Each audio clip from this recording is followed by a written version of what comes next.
Nayanig ng 6.4 magnitude na lindol ang Manay, Davao Oriental pasado alas 11 ng umaga kanina. Ayon sa PHIVOLCS, naitala ang malakas na pagyanig sa silangang bahagi ng dagat na sakop ng bayan ng Manay. Ito rin po yung bahagi ng Davao Oriental na niyanig ng higit magnitude 7 na lindol noong Oktubre nitong 2024.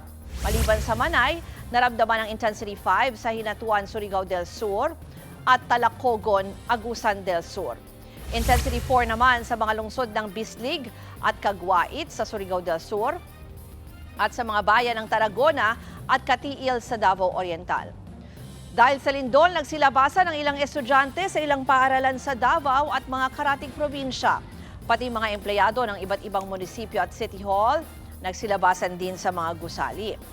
Sabi ng PHIVOLCS, hindi nagdulot ng banta ng tsunami ang lindol. Wala rin kumpirmadong ulat ng nasaktang residente. Pinapayuhan ngayon ang mga lokal na pamahalaan na maging alisto lalo't posible ang aftershocks at mga pinsala. Mga kapatid, Ruth Cabalco, para sa mabilis na pasada ng mga balitang dapat niyong malaman, mag-follow at mag-subscribe sa social media pages ng News 5.